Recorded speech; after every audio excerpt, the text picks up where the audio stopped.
It started quietly. A single image on a wall, a chant echoing in the streets, a mother sleeping peacefully for the first time in years. This wasn't a political campaign. It wasn't orchestrated by PR consultants or sponsored by international donors. This was something raw, something real. In Burkina Faso, a country that had known decades of political instability, insecurity, and economic dependence, something was beginning to shift. And at the center of that shift stood a man not yet 40 years old, clad not in a suit, but in fatigues, not speaking from behind glass podiums, but from construction sites, classrooms, and fields of red soil. Captain Ibrahim Traoré, the youngest head of state in Africa, has become more than just a leader. He has become a symbol. But symbols are easy to print on posters. Hope is harder to build in real life. That's where Traoré has broken the mold. He didn't step into power through elections. He seized it in a 2022 coup. And while that may raise eyebrows in the global north, for many Burkinabe, it felt like a breath of fresh air, a bold, unapologetic break from a cycle of foreign-controlled policies and puppet governments. The streets of Ouagadougou didn't erupt in protest, they erupted in celebration, and today, they are plastered with murals of his face, drawn not by decree, but by artists inspired by his message. Ask the people what they see in him, and you'll hear something rare. He speaks from the heart, says a young man on the streets. He thinks like us, he acts like us, but he dreams bigger. And this dream isn't vague or symbolic, it's industrial, tangible, and deeply rooted in a single belief, that Burkina Faso must depend on itself. That's why, in a country long overlooked in discussions about African industrialization, the streets of the capital now rumble with the movement of electric vehicles, assembled in factories owned and financed by Burkinabe citizens. No IMF loans, no foreign investors, just citizens, at home and abroad, contributing as little as $16 each to make the dream real. And this dream now drives through the dusty roads of Ouagadougou in locally named models like the Saha, in honor of the resilient Sahel region. In Bobo Dioulasso, it's not just cars that are being built, it's dignity. A tomato processing factory that once sat idle now runs full steam, powered by local youth who once might have fled to Europe for work. Today they make Adia tomato paste, named with pride and sold across the country. It's not just food, it's a message that Burkina Faso can process its own goods, feed its own people, and create jobs at home. And it's not just one factory. Another is already running in Yako. A third is being built in Tenkodogo. Across the nation, similar stories are taking root. Milk processing plants producing local yogurt and butter, court officials wearing gowns made from traditional fabric, and students donning uniforms stitched from Burkinabe cloth. These are not cosmetic reforms. They are foundational shifts in mindset. The quiet decolonization of daily life. Under Traoré's administration, roads are being built, 5,000 kilometers a year if the government reaches its ambitious target.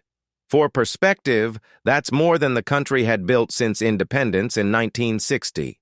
And these aren't Chinese-built highways. These are the sweat and labor of young Burkinabe trained on site, using machinery bought outright by the government. No renting, no waiting, no dependence. You see, that's what makes this revolution unique. It's not driven by desperation, it's driven by belief. A belief that Africa can stand on its own. That progress doesn't have to come with strings attached. That young people don't have to run away to live a good life. They can build it, brick by brick, right here. Of course, none of this means Traoré is universally adored. No leader is. And yet, the reverence around him is striking. A Ghanaian filmmaker who traveled to Burkina Faso spent 18 days trying to meet the president.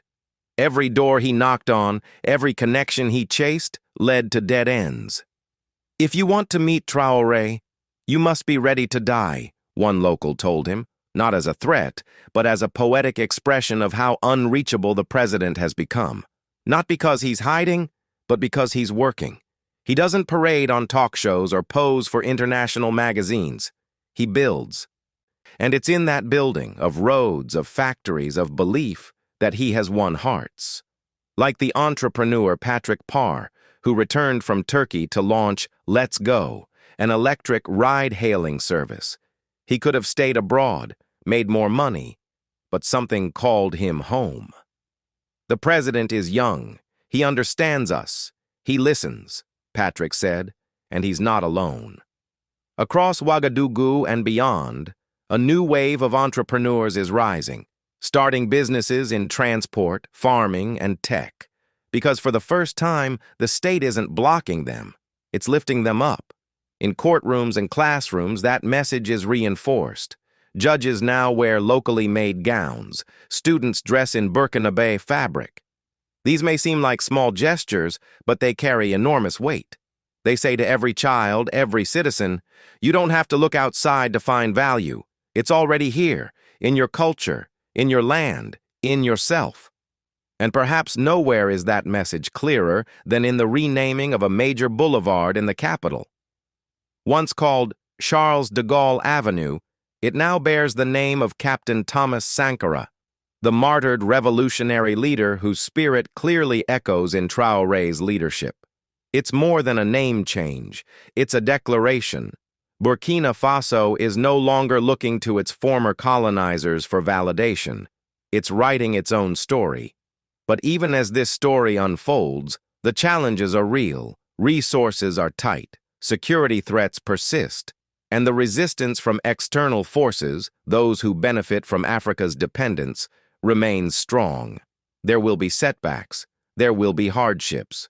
But what Traoré has offered isn't perfection, it's possibility. And that is far more powerful. Midway through this awakening, the people have begun to realize something. This isn't just the president's plan. It's theirs. This is our vision now, said a woman working in a milk factory in Ouagadougou. And she's right. Whether it's the tomato farmers outside Bobo Dioulasso or the youths laying down asphalt in Tenkodogo, this revolution is being carried on the shoulders of ordinary people doing extraordinary things. And the rest of Africa is watching. From Senegal to South Africa, from Cameroon to Kenya, young people are paying attention. They're asking questions. What if we stopped waiting for aid? What if we built with our own hands? What if we followed our own dreams instead of chasing visas and scholarships to lands that never really wanted us? It's too early to say how far this movement will go. Burkina Faso's economy is still fragile. Its politics are complex, and global powers have a long history of interfering when African countries start to dream too loudly. But for now, the Burkina Faso people are moving in lockstep, not behind a messiah, but alongside a leader who finally speaks their language, action. And for that Ghanaian filmmaker who never got his interview, maybe the lesson was never about meeting the man. It was about witnessing the momentum, about walking the dusty roads and seeing with his own eyes a people united in purpose. He ends his film with one line full of awe and hope. I'll be back. And so will we. Because when you see a people standing tall for the first time, you can't look away. When you hear the voice of Africa rising, not begging, not apologizing, but building, you understand that this is only the beginning. Burkina Faso isn't just transforming itself.